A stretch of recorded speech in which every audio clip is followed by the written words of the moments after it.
शिव जी के पास सब कुछ होते हुए भी शिव जी कैलाश में क्यों रहते हैं? उन्हें शमशानवासी भी कहा जाता है। उनके पास सब कुछ होते हुए भी वो शमशान में क्यों रहते हैं? क्योंकि उन्हें पता है सबको अंत में वहीं पर ही आना है।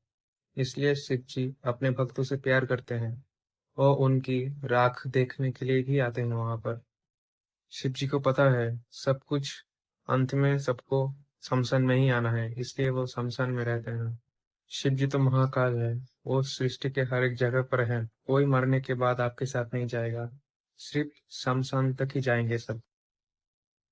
और आप इस दुनिया में कर्म योनि में हैं अभी, मनुष्य योनि यानी कि कर्म कर्म योनि पर हैं आप। यहाँ पर आपको कर्म करना है, सिर्फ कर्म करने के लिए आए हैं आप यहाँ पर। कर्म योनि में आपका पाप पुण्य का हिसाब किया जाता है। और आपने इस पृथ्वी में जो जो कर्म किए हैं और जो जो कर्म आपके बाकी हैं, वो सब आपका लेखा जोखा वहां पर ऊपर हो रहा है। आपने क्या कर्म किया है, किसके साथ रिलेशनशिप में थे, वो सब कुछ आपके कर्म का एक हिस्सा है। और आपके पार्टनर ने किसके साथ रिलेशनशिप में है, किसके साथ रिलेशनशिप में बाद में गई थी, वो भी उसका कर्म ही था। मगर किसी को अपने कर्म को बुरे तरीके से पूरा नहीं करना। आपके जो जो कर्म बाकी है अच्छे तरीके से पूरे कीजिए और इस कर्म योनि से बाहर निकलिए।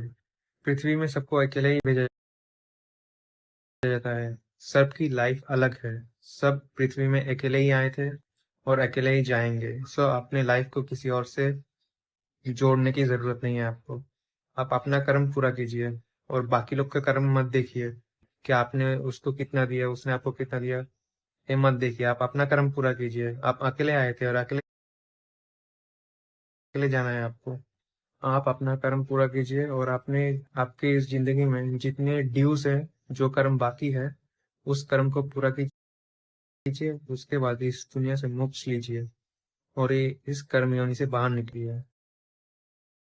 राधे राधे।